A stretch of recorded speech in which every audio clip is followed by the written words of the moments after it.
Hey guys, what's going on? Aviator Sands here, and today we're going to be going over the V2 flight model and helicopter basics in Squad.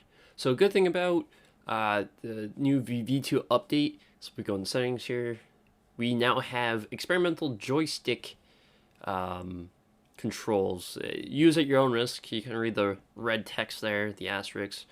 But as you can see, as I'm moving my joystick around, we got full 3-axis controls, yaw, anti-torque, sorry, roll, and pitch. You can play around with your settings, get that set up however you want. We do not have throttle quadrant controls yet for collective. As you can see, I'm moving them around, and, well, they're not exactly controlling collective, they're controlling yaw, and because they register, Squad does not register the difference between the stick and the throttle quadrant. I can, however, set like 4 different rotary knobs on the throttle quadrant. There's one, axis 6, it's one of the knobs on the base of the quadrant. I think I might try this. I haven't had any luck with it, but I'll try it here. Set it to actually this one. This is on top of my right throttle. So let's go ahead and jump the Jensen's range. I'll be regurgitating a lot of content from Cwarfighter. I played a few rounds with him on the potato fields, more dog server, trying to figure out the best combination of trying to get J hooks to work, best way to land, stuff like that. The number one difference between the V1 flight model and the V2 flight model is the helicopter itself actually feels like a helicopter rather than a spaceship, as denoted by the devs in the patch notes for V2.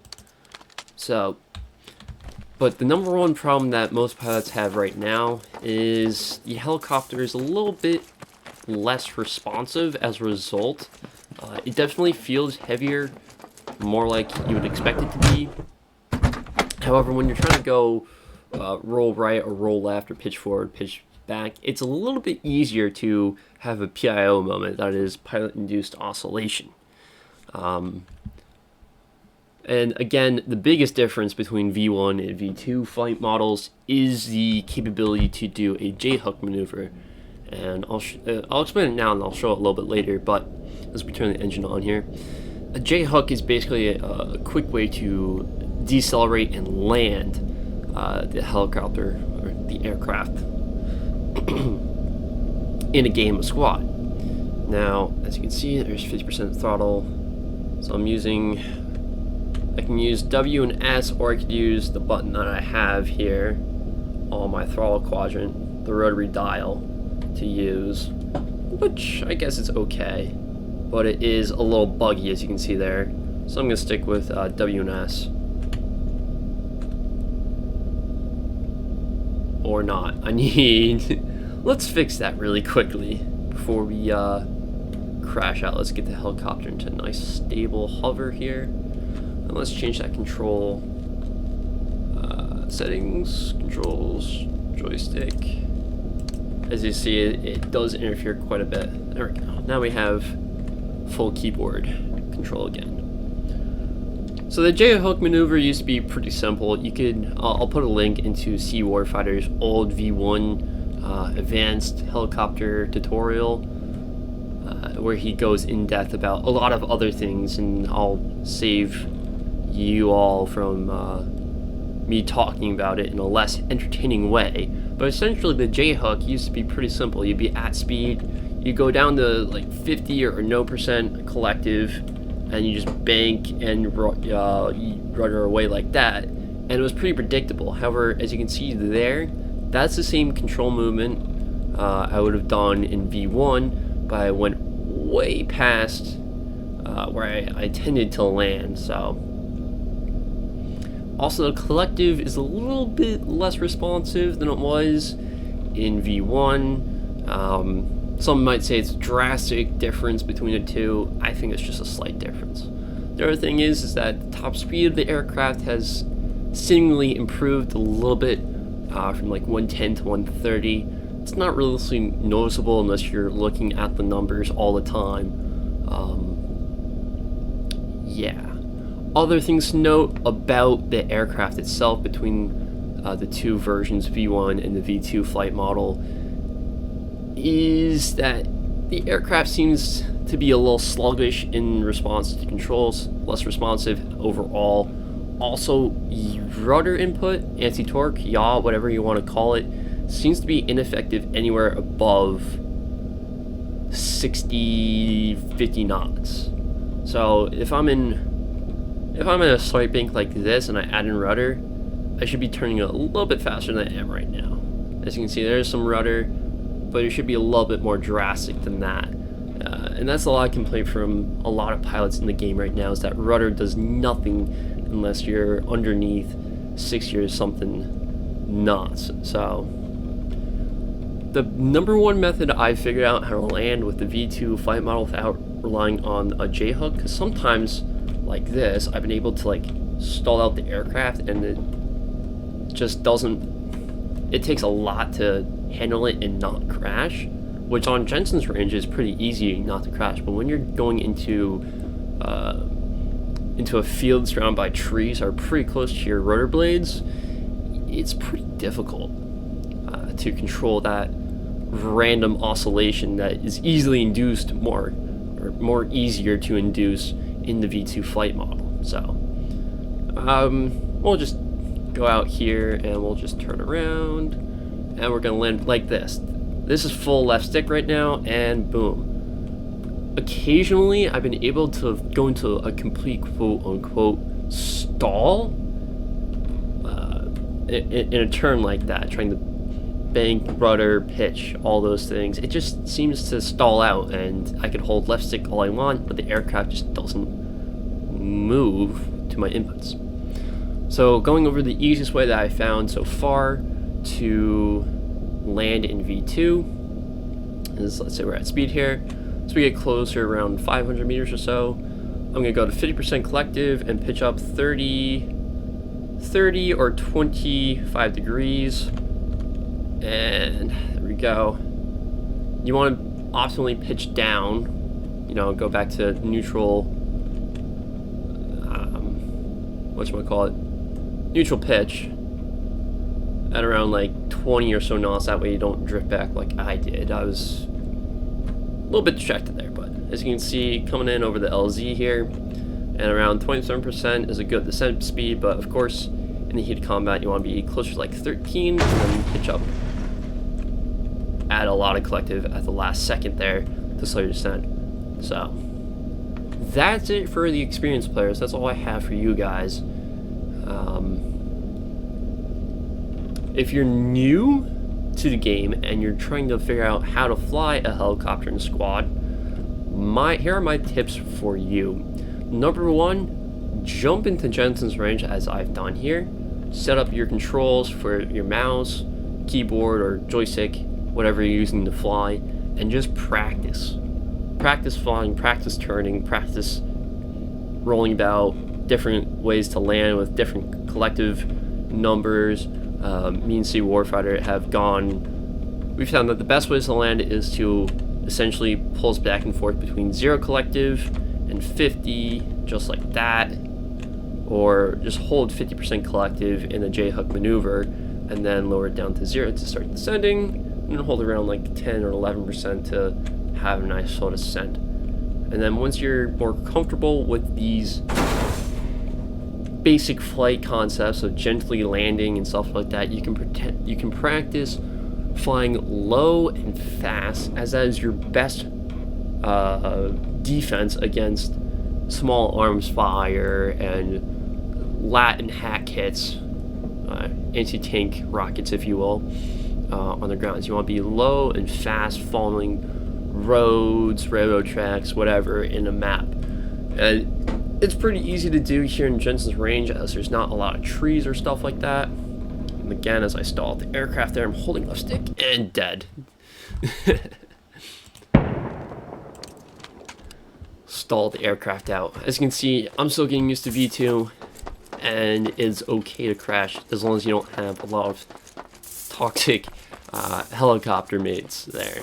So I've known the best V1 pilots crash crash out unintentionally in V1 and just rage quit because they can't figure out the new flight model. So it does take a little bit of time, or more than a little bit of time, probably a lot of time, to get used to the helicopter mechanics here in Squad. But once you get used to, you know, the basics of flying a helicopter in Squad, you can check out different maps simply by pressing the tilde key. So that's a little squiggly line next to the 1 button. You can type in admin, change layer, and you have all these different game modes and maps. I would recommend Grodoc. So it would look something like this. You type in admin, change layer. If I could type properly, change layer space, and just type in G and type in either RAAS, that stands for Random Advanced and Secure. I like V2 for the American side, and I like Grodoc because it's got a lot of good LZs to practice at different objective sites, whether they're being in a wide open wheat field, a hillside, or a quarry, or a small field, small meadow that's surrounded by trees, and you have to practice your precision at landing. So that's what it would look like there. The other thing you can practice for precision is using this small town here on Jensen's Range, and that's all I got for flying. Now if you're trying to support one of your friends, or in a game of Squad, or you just want to be in a Helo Squad rather, you can, on the Blackhawk here, you can be a door gunner. They're always sighted out to 300 meters. So you can practice here on the range, you know, fly out to like the vehicle test range, or the actual shooting range here for mortars. And you can practice shooting with the sights, without the sights. Yeah. The other thing is with the Blackhawk, if you point your gun down like this, and then you use free look, so by pressing Alt and Shift, you can zoom in. And if you're Helo squad leader, and you see a team leader, you can set observe marks, go into the command map, and you can spot like enemies or stuff like that, or vehicles, anything like that. So that's why I like the Blackhawk. If we go into the HEP, the Russian helicopter, shut off the engine. If we go over to the Russian helicopter, it's a little bit harder to be a recon door gunner. As we have the PKP here. As you can see, if I do the same thing that I did in the Blackhawk, we really can't see much. Your best bet in the hip here is just to ADS, as you get a little bit more ways to look around the openings for the door gunners here. And again, if you're a team leader, fire team leader, you can mark stuff with your ADS, and just by spamming a preset key, you can set observe marks, and then quickly go into your command map and just set stuff like that. So, pro tip here for the HEP is, if you go into the right side door gunner, you have a nice line of sight back out towards the tail rotor. So this is the F4 position. You have a nice sight line out the back for the tail rotor. So that way, if your pilot says, hey, can you give me a call out, how close am I to those trees behind me? Is my tail rotor going to hit? F4, you can see straight back and be like, yeah, you're good, or no, you're going to hit the trees. You can kind of do the same in the left-hand door gunner. However, you do have the ammo crates a little bit in the way. You can't really see the ground. And F5 and F6 have the best points here. But if you're picking up a squad, you want to be on the right-hand side and look out that way. So there is a third helicopter in the game, and that's the Jaguar, I believe it's called. The British use it, and supposedly it's going to be implemented for the Canadians at another time. So if I go in as British,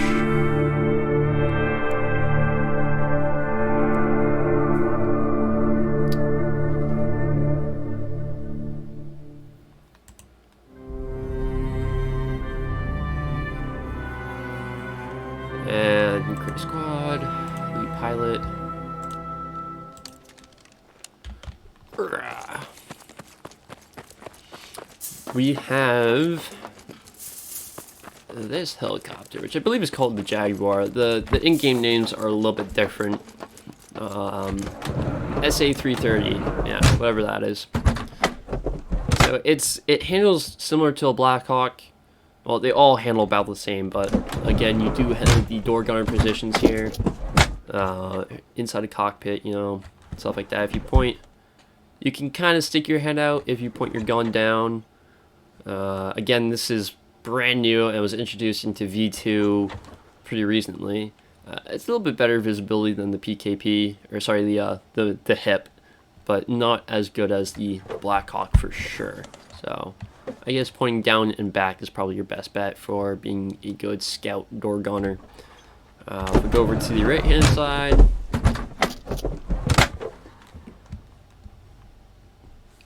Forward and down is your best bet there. So, yep, that is the British helicopter.